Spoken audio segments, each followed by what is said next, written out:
ਮਾਲਵੀ ਸਾਹਿਬ ਤੇ ਤੁਸੀਂ ਇਸ ਕਾਬਲ ਸਮਝਦੇ ਹੋ ਜਦਕਿ ਅਸੀਂ ਤੁਹਾਡੇ ਕਦਮਾਂ ਤੇ ਕਦਮ ਰੱਖ ਕੇ ਲਿਖ ਰਹੇ ਹਾਂ ਤੇ ਬੜੀ ਖੁਸ਼ੀ ਹੁੰਦੀ ਹੈ ਜਿਵੇਂ ਸਾਡੀ ਕੋਈ ਚੀਜ਼ ਕਹੀ ਹੋਈ ਤੁਸੀਂ ਪਸੰਦ ਕਰਦੇ ਹੋ। बड़ी अनायत बिल्कुल 0 मीटर माइए ਜਿਹੜੇ ਤੁਸੀਂ ਪਹਿਲੇ ਕਦੀ ਨਾ ਸੁਣੇ ਹੋਣਗੇ ਇਹ ਸ਼ਰਤ ਹੈ जी जी जी बिल्कुल। मैं ਤੁਹਾਨੂੰ ਦੋ ਚਾਰ ਸੁਣਾਣਾ माशाल्लाह आज बड़े खूबसूरत भी लग रहे हो तुसी बड़ा माशाल्लाह कोट पाया है नाल जीन पाई है ते माइया फिर जदों सुनेगा यानी पंजाब दे जिंदा दिल लोग ते फिर बड़े खुश होंगे जी।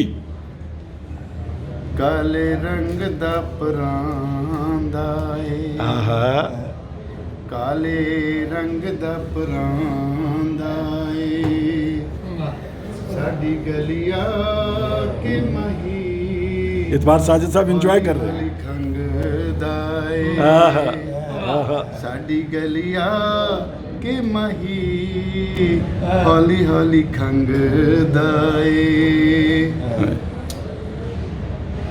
कोई टांगा चंगदा ए मेरे ससुराल दा जिला है।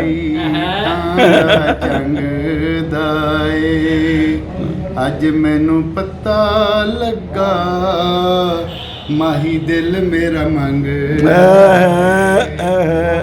ए माही दिल मेरा